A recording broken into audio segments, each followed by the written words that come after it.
मसीह के अजीम और बाबरकत नाम में नाजरीन आप सबकी सलामती हो। मैं आपके प्रोग्राम की होस्ट सितारा सुनील पास्टर शफीक कंवल के साथ आपकी खिदमत में हाजिर हैं प्रोग्राम हतमी सच्चाई के साथ। नाजरीन, हमारे आज के प्रोग्राम का मौजू है सलीबी मौत और कफ़ारे पर एतराज़, और ये प्रोग्राम ज़फ़र इकबाल साहब के सवालात पर मुश्तमिल है। तो हम चलते हैं पास्टर शफीक कंवल साहब की तरफ और उनसे करते हैं अपने प्रोग्राम का पहला सवाल।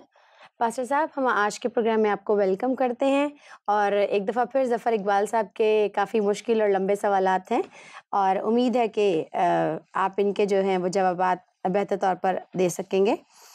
पास्टर, पहला सवाल ये है, मसीह यीशु ने खुद मुर्दों में से जी उठने के बाद अकीदा कफ़ारा की शक्ल में मुनादी करने का हुक्म क्यों नहीं दिया? इसकी क्या वजह थी? ज़फ़र इकबाल साहब का सवाल है जी कि मसीह यीशु ने मुर्दों में से जी उठने के बाद खुद तो नजरिया कफारा का कोई इशारा नहीं दिया।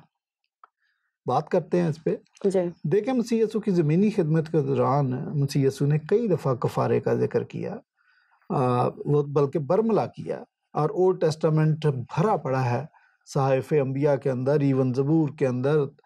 तो जगह जगह हमें कफारे का नजरिया और मसीह यीशु की सलीबी मौत का इशारा मिलता है।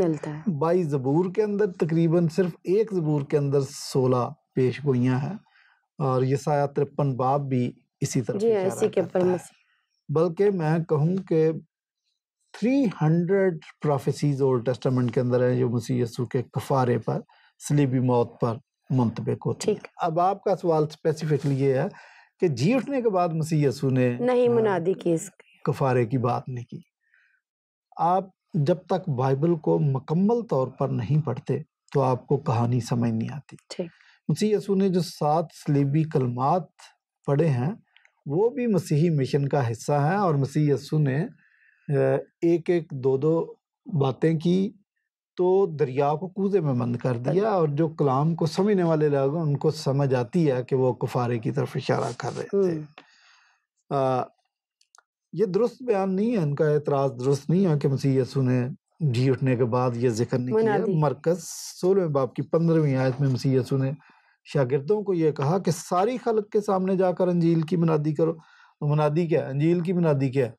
पहला करंथियों 15वें बाब की 3-4 में पौलुस रसूल ये फरमाते हैं कि जो खुशखबरी मुझ तक पहुंची मैंने सबसे पहले तुम तक पहुंचा दी कि मसीह किताब मुकद्दस के मुताबिक हमारे गुनाहों की खातिर मर गया, दफन हुआ, और किताब मुकद्दस ही के मुताबिक तीसरे दिन मुर्दों में से जी उठा। इसको हम कहते हैं कंसाइज गॉस्पेल। ये एक जिप फाइल है, इसको खोलें तो आपको कफारे का पूरा नजरिया, गुनाहों की माफ़ी, निजात, ईमान, सब कुछ इसके अंदर मिलेगा। तो ये कह देना कि मसीह ने कहा नहीं, जो अंजील की मुनादी है, जो कलाम को समझते हैं, जिन्होंने मसीह यीशु की सारी बातें सुनी, जिन्होंने ओल्ड टेस्टामेंट की पेशगोइयां पढ़ी, उनको पता है कि मसीह क्या कह रहे हैं। तो मसीह ये बात कर रहे थे, और मत्ती 26वें बाब की 28वीं आयत में मसीह यीशु अपनी ज़मीनी खिदमत के दौरान कहते हैं कि क्योंकि ये मेरा वो अहद का खून है जो बेहतरों के लिए गुनाहों की माफ़ी के वास्ते बहाया जाता है। ये उन्होंने ज़मीनी खिदमत के दौरान भी ये बात कह दी थी, और जो कहा कि सारी खलक के सामने जाके अंजील की मुनादी करो, उसके अंदर भी वो यही बात कर रहे थे। तो आपने कंसिस्टेंसी के साथ सारी बातें पढ़ना है, फिर आपको बात समझ आएगी। वो बीच बीच में से ले लेते ना ज़फ़र इकबाल साहब, कहानी समझ नहीं आती। ठीक है, अच्छा बस अब यहाँ पर वो एक यूहन्ना 20 बाब और उसकी 23 आयत जो है वो कोट करते हैं, और इसी से उनका सवाल जो है वो रिलेटेड है। वो कहते हैं कि यीशु ने फिर उनसे कहा, तुम्हारी सलामती हो, जिस तरह बाप ने मुझे भेजा है उसी तरह मैं भी तुम्हें भेजता हूँ। और ये कहकर उन पर फूंका और उनसे कहा, रूल कुदस लो, जिनके गुनाह तुम बख्शो उनके बख्शे गए, और जिनके गुनाह तुम कायम रखो उनके कायम रखे गए। यहाँ तो कफारे का साफ इनकार है, आप इस बारे में क्या कहते हैं?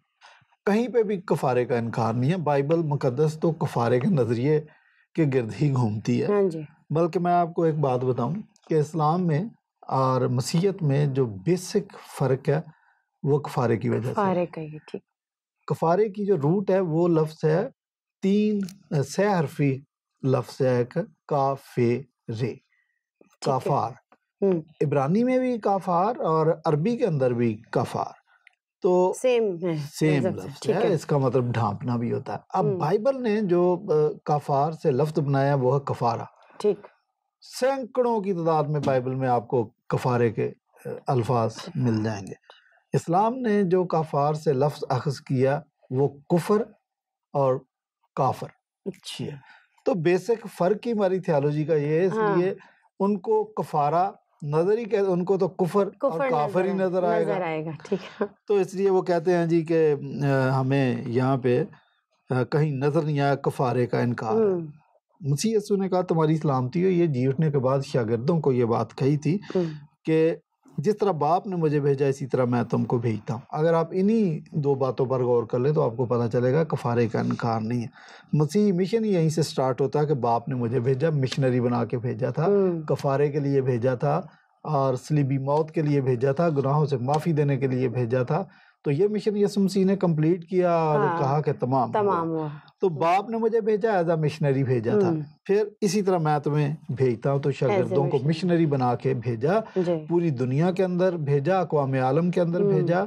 और मिशनरी का जो पर्पस जो मसीह यीशु ने उनको सिखाया था वो यही था कि अंजील की मुनादी करो और कफारे पर ईमान लाए। मसीह यीशु पर जो ईमान लाएगा वो निजात पाएगा। तो ये कहना कि जी के कफारे का इनकार है, यहाँ पे कफारे का लफ्ज नहीं, नहीं, ये यहाँ सब कुछ ही। अच्छा, अगली बात कि उनको कहा कि जिनके गुनाह तुम बख्शोगे उनके बख्शे जाएंगे, जिनके गुनाह तुम कायम रखोगे कायम रखे जाएंगे।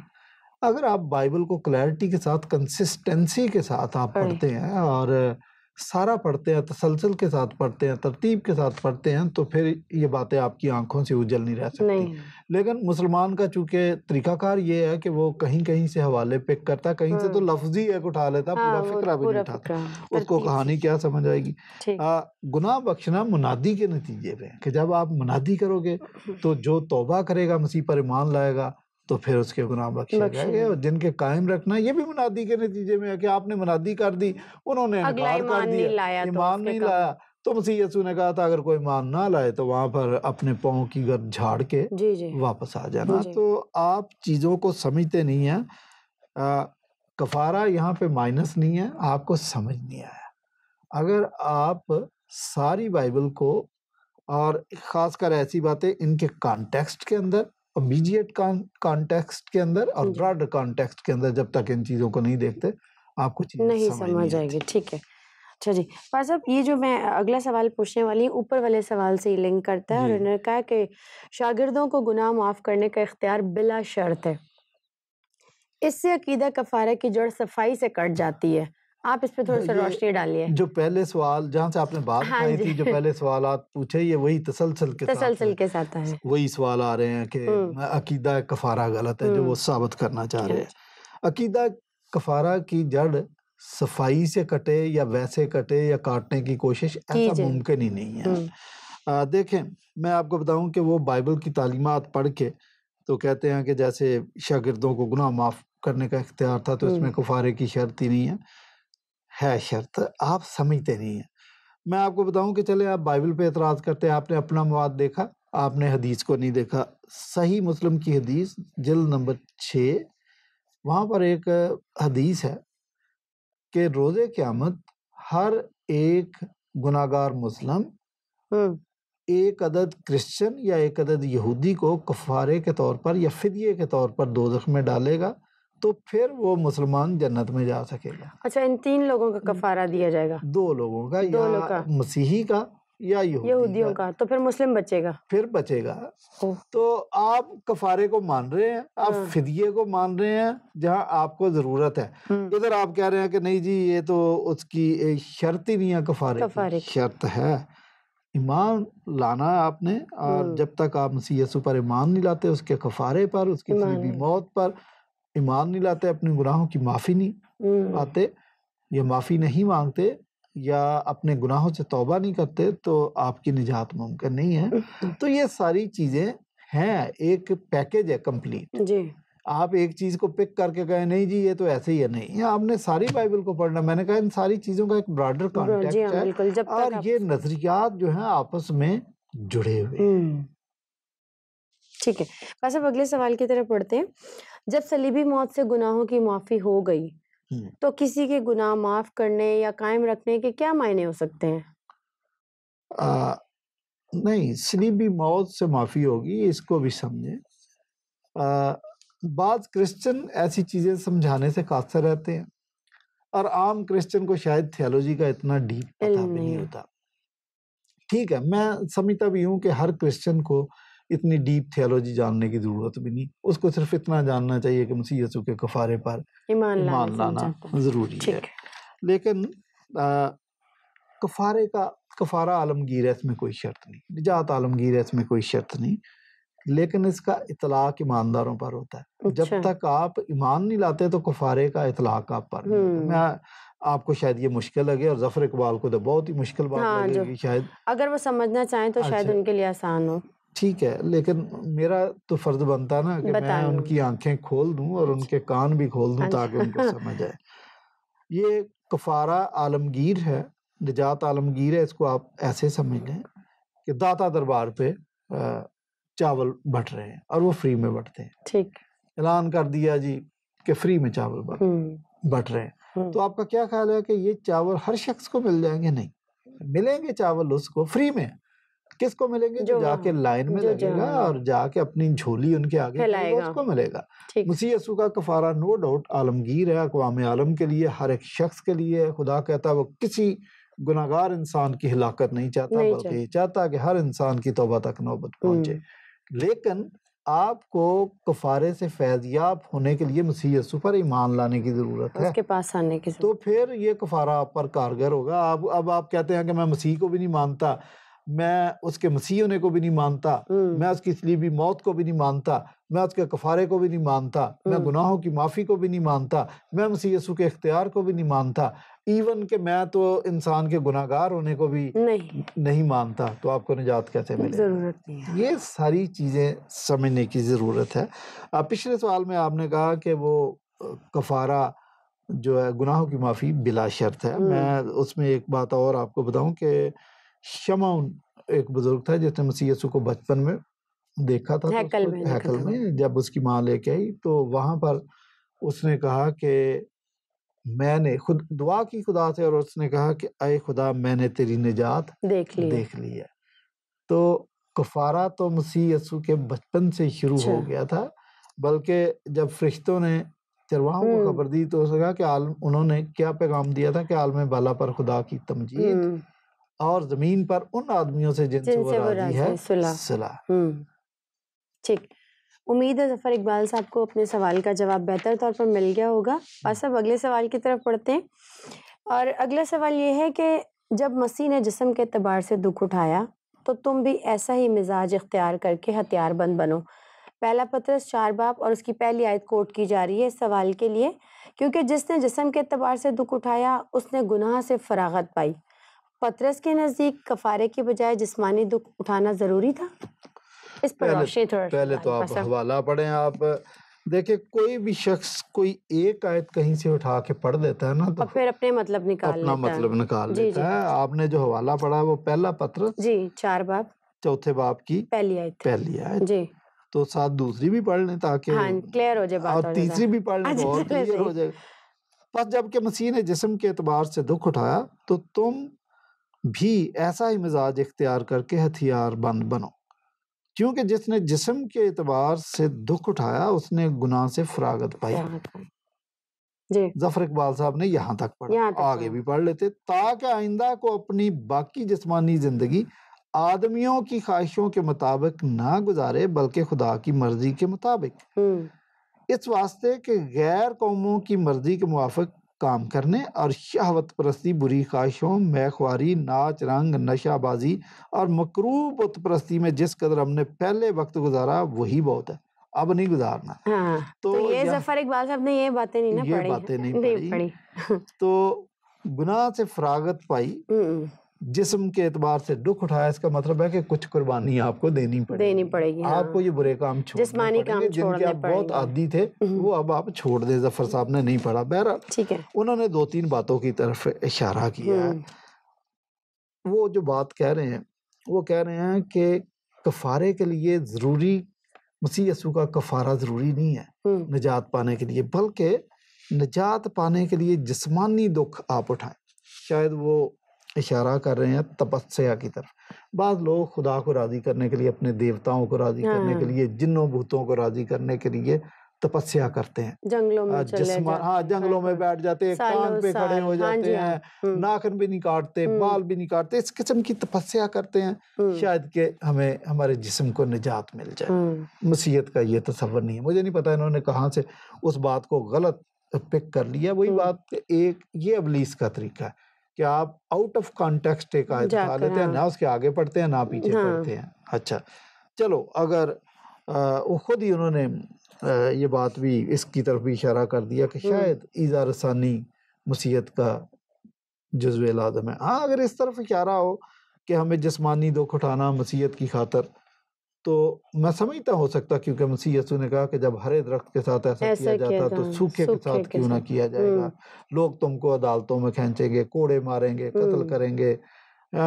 इस किस्म की बातें मसीह यीशु ने पहले से बताई थी। मसीह यीशु ने तो किसी को सब्ज़ बाग दिखाए नहीं है।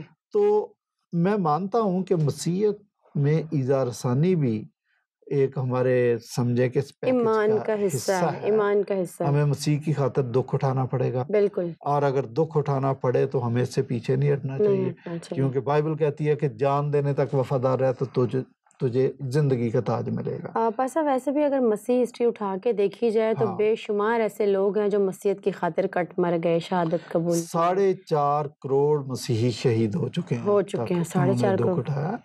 और हम जो पाकिस्तान में रहते हैं, हमारे लिए तो ये रोजमर्रा का मामूल है कि अपने मसीही ईमान की खातिर हम दुख उठाते हैं। कई बातों के अंदर हम दुख उठाते हैं। कई दफा जिल्लत लान तान बर्दाश्त करना पड़ता है। तो इससे मैं इनकारी नहीं हूँ, और मैं ये भी समझता हूँ कि अगर हम दुख उठाते हैं तो हमारा ईमान टेस्ट हो जाता है। बिल्कुल, हाँ। और जब ईमान टेस्ट हो जाता है तो अगर तो हमारा ईमान मजबूत है तो हम उसका भी पता चल जाता है, और अगर हमारा ईमान कमजोर है उसका भी पता चल जाता है। तो मसीहत की खातर, उस मसीही ईमान की खातर अगर दुख उठाना पड़ता है तो हमें उससे इनकार भी नहीं। ठीक, चलिए बस अब अगले सवाल की तरफ पढ़ते हैं। अब तक की जितनी बहस हमने की है, जो सवालात मैंने आपसे किए हैं, उसकी रोशनी में ऐसा लगता है कि शमौन पतरस जो वो अकीदा कफारा से नावाकिफ थे। उन्होंने शायद जो ऊपर वाले हवाले से पढ़ा, वो भी मैंने बताया कि आउट ऑफ कॉन्टेक्स्ट पढ़ा था, तो उसी से उन्होंने अंदाजा लगा लिया कि जी पतरस को तो पता ही नहीं था, कफारा का पता ही नहीं था। देखें, पतरस जब मसीह यीशु के शागिर्दियत में था, शागिर्दों के साथ था, तो मसीह यीशु ने 2 वार्निंग्स पतरस को दी हैं। एक तो ये कहा कि इब्लीस ने तुझे मांग लिया ताकि तुझे गेहूं की तरह फटके, लेकिन मैंने तेरे हक में दुआ की है कि तेरा ईमान ना जाता रहे। तो आपका क्या ख्याल है कि मसीह ने दुआ की तो उसमें असर नहीं हुआ? उसमें असर होगा। दूसरी बात यीशु मसीह ने कही थी कि पतरस बड़ा जज्बाती था, तो वो जो मसीह यीशु को वक्तन फवक्तन यकीन दिलाता था कि उस्ताद माँ के तो दे मर भी जाएंगे, जान देनी पड़ी जान दे देंगे, तेरे साथ है, फिक्र ही नहीं कर। मसीह यीशु ने कहा कि ज्यादा जज्बाती ना हो, कल सुबह मुर्ग के बांग देने से पहले तू 3 दफा मेरा इनकार कर चुका होगा। तो पतरस जज्बाती भी था, तो वाकई उसने 3 दफा इनकार कर दिया, लेकिन जब मसीह यीशु ने मुड़कर उसकी तरफ देखा और उन दोनों की आई कांटेक्ट हो गया ना, तो उसी के अंदर ही मसीह यीशु ने बहुत सारी बातें कह दी, जुबान से कुछ नहीं कहा। वो एक शेर है कि ये किन नजरों से आज तूने देखा कि तेरा देखा ना जाए। तो वो भी मसीह को यही कहता होगा कि उस्ताद जी आपने किन नजरों से, मैं तो टूट ही गया हूँ। तो सर इसके बाद ही लिखा है ना, फिर वो बाहर जाके जार रोया, उसकी वो था शिकस्ता हो गया। तो अब उसकी जिंदगी में एक चेंज आ गया। उसके बाद वो पतरस पहले वाला पतरस नहीं था, और उसने 3-3 हजार के मजमे से खिताब किया, कोई खौफ नहीं आया। और हमें तारीख ये बताती है कि पतरस को जब मसलूब करने लगे हैं तो उसने कहा रुको, आपने मसीह यीशु को सीधा सलीब दिया था, मैं तो उसका अदना सा शागिर्द हूँ, ये रवायतों में मिलता, आप मुझे उल्टी सलीब। हाँ, तो उसने मसीह यीशु की खातिर उल्टी सलीब ले ली थी। और ये बात तारीख तिबरी और इब्ने खल्दून में भी लिखी है कि पतरस को उन्होंने पतरस नहीं, उन्होंने उसका नाम बतरूस लिखा, वही पतरस।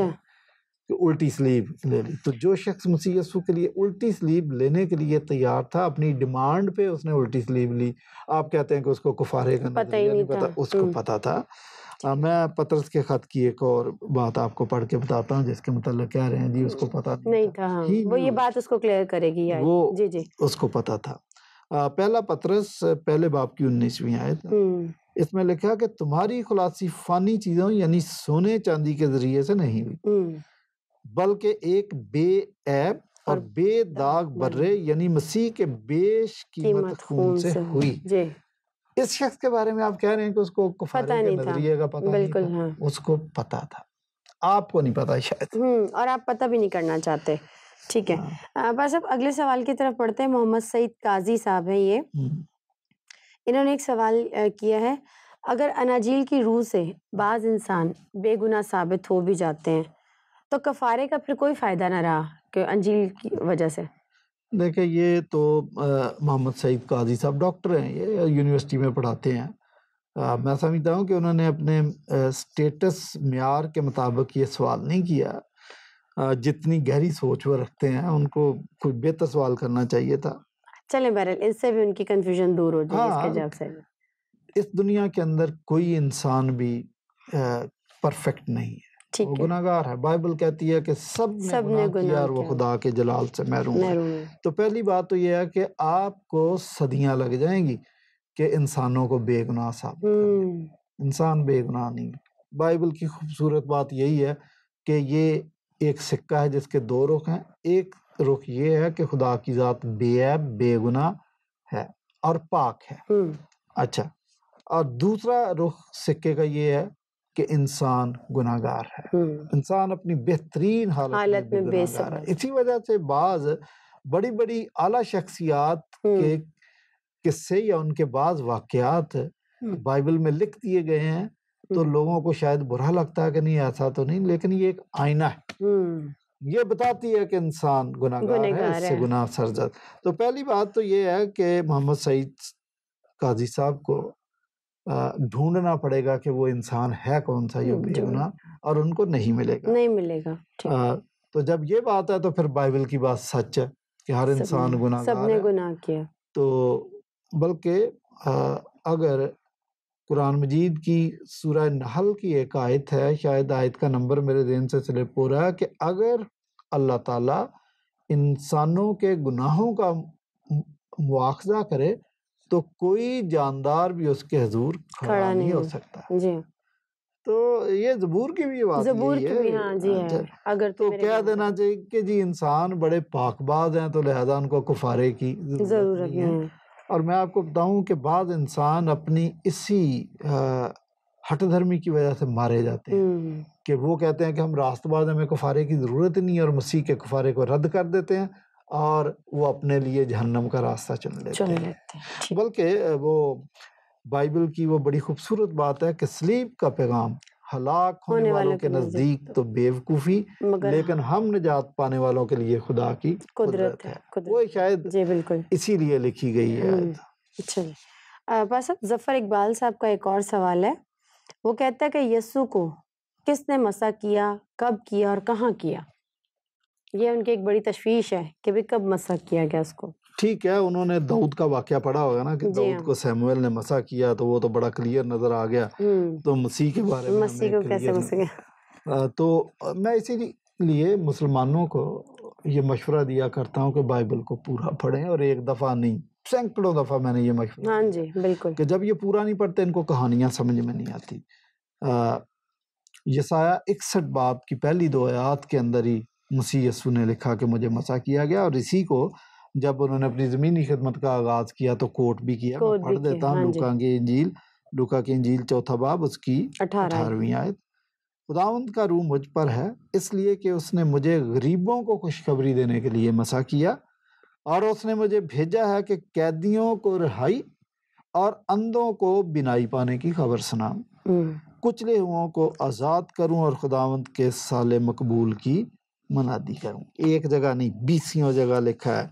ये तो मैंने लूका 4 बाब की 18वीं भरी पड़ी है ऐसी बातों से। अच्छा, दानियल 2 बाब की 29 से लेकर 45 बाब में बाब में जो नबूकदनेस्सर बादशाह जो गैर कौम का बादशाह था, उसको रोया के ज़रिए खुदा ने बता दिया कि मसीह यीशु को चर्च बनाने के लिए मसा किया गया। आप जाके पढ़ें, पूरा आप पढ़ें, आपको पता चलेगा कि वहाँ पर जो उसको रोया दिखाई दी कि पत्थर बगैर हाथ लाए काटा गया। इसका मतलब ये इलाही मंसूबा था। अच्छा, तो वो सारा जिक्र वहाँ पे भी है। चर्च बनाने के लिए भी मसीह को, खुदा की बादशाहत कायम करने के लिए उसको मसा किया गया। और जब मसीह यीशु ने अपनी मुनादी का आगाज़ किया तो उन्होंने कहा कि खुदा की बादशाही नज़दीक आ गया। ये भी कहा कि खुदा की बादशाही तुम्हारे दरमियान आ गई है। ज़बूर 110 में अपने दाने हाथ बैठा लेने का और इख्तियार देने का भी, उसके लिए भी उसको मसा कर दिया कि खुदावन ने मेरे खुदावन से कहा कि आज तू मेरी दानी हाथ बैठ। ज़बूर 2 में उसको बेटे के तौर पर मसा किया, मसीह के तौर पर मसा किया और कहा कि कौम में ये कहती है कि हम मसीह के बाप के, मसीह और बाप, बेटे और बाप का जो नजरिया है इसको अपने ऊपर से उतार फेंके। लिखा है वो जो आसमान पर तख्त नशीं है उन पर हंसेगा और उनका मज़ाइका उड़ाएगा। बेटे के तौर पर भी उसको मसा किया। और यसाया 9 बाब और 6 और 7 उसमें भी बेटे के, हमको एक बेटा बख्शा गया, अब्दियत का बाप, सलामती का शहजादा। तो और भी 20 जगह है कि वज़ल से ज़िबा किया हुआ बर्रा है। ये अज़ली मंसूबा था। मसीह यीशु खुद कहते हैं कि जब मैं आया तो तूने मेरे लिए एक बदन तैयार किया, वगैरह वगैरह। कई जगह पर है जहाँ पर मसीह यीशु को मसा किया गया। और किस काम के लिए मसा किया गया? गरीबों को खुशखबरी सुनाने के लिए, कैदियों को रिहाई देने के लिए, कफारा देने के लिए, मोहब्बत के लिए, मोहब्बत को अमली जामा पहनाने के लिए मसा किया गया। सलीबी मौत के लिए मसा किया गया। शागिर्दों को तैयार करने के लिए, मसीही मिशन कलीसिया के सपुर्द करने के लिए मसा। ये सारे काम मसीह यीशु ने किए। और खुदा सबसे बढ़कर ये कि मसीह यीशु ने इस दुनिया में खुदा की बादशाहत कायम कर दी, उसका आगाज कर दिया। इसके लिए भी उसको मसा किया गया। अब ये काम उसने अपने शागिर्दों को और रहती दुनिया तक कलीसिया के सपुर्द किया गया। ठीक है, बहुत शुक्रिया आपका पास साहब। ज़फ़र इकबाल साहब, मुझे बहुत उम्मीद है कि आपको आपके तमाम सवालात के जवाब मिल गए होंगे। अगर फिर भी आपके जहन में कोई ऐसी कन्फ्यूजन है तो आप पास्टर साहब से हमारी स्क्रीन पर दिए गए नंबर्स पर रब्ता कर सकते हैं। पास्टर साहब, आपका बहुत बहुत शुक्रिया। और नाज़रीन, चलते चलते मैं एक बात कहना चाहूँगी, सच बोलिए, सच सुनिए, सच को खोजिए और सच सुनने की जुर्रत पैदा कीजिए। आज के प्रोग्राम की हतमी सच्चाई ये है कि नजात सिर्फ़ और सिर्फ मसीह यीशु के कफ़ारे पर ईमान लाने के बाइस है। जैसा कि कलाम मुक़द्दस में कहा गया है कि आसमान के तले आदमियों को कोई दूसरा नाम नहीं बख्शा गया और वो नाम मसीह यीशु है, जिसके नाम में क़ुव्वत और कुदरत पाई जाती है। अगले प्रोग्राम तक के लिए मुझे और पास्टर साहब को इजाज़त दीजिए, हमारी पूरी टीम को इजाज़त दीजिए। मसीह यीशु की सलामती हमेशा आपके साथ रहे। आमीन।